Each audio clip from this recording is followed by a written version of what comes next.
இலக்கிய செல்வர் குமரி அனந்தனின் மறைவு தமிழ் சமூகத்திற்கு ஏற்பட்ட பேரிழப்பு என முதலமைச்சர் மு.க.ஸ்டாலின் தெரிவித்துள்ளார்.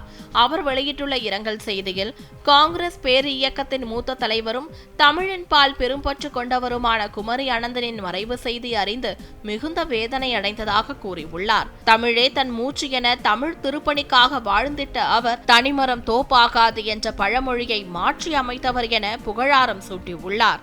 நாடாளுமன்றத்தில் தமிழில் பேசுவதற்கான உரிமையை நிலைநாட்டிய பெருமை குமரி அனந்தனையே சாரும் எனவும் முதலமைச்சர் மு.க.ஸ்டாலின் குறிப்பிட்டுள்ளார்.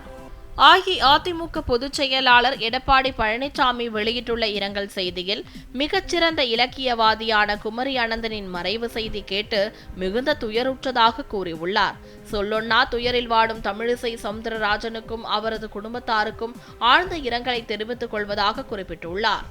தலை சிறந்த தேசியவாதியான குமரி அனந்தனின் மறைவு தமிழகத்திற்கும் இலக்கிய உலகுக்கும் ஏற்பட்டுள்ள பேரிழப்பு என பாஜக மாநில தலைவர் அண்ணாமலை தெரிவித்துள்ளார். இதுகுறித்து அவர் வெளியிட்டுள்ள சமூக வலைதள பதிவில், குமரி அனந்தன் இன்று நம்மிடையே இல்லை என்ற செய்தி மிகுந்த வருத்தம் அளிப்பதாக கூறியுள்ளார். தந்தையை இழந்து வாடும் தமிழிசை சவுந்தரராஜனுக்கும் அவரது குடும்பத்தினருக்கும் ஆழ்ந்த இரங்கலை தெரிவித்துக் கொள்வதாகவும், குமரி அனந்தனின் ஆன்மா இறைவன் திருவடிகளை அடைய வேண்டுவதாகவும் அண்ணாமலை குறிப்பிட்டுள்ளார்.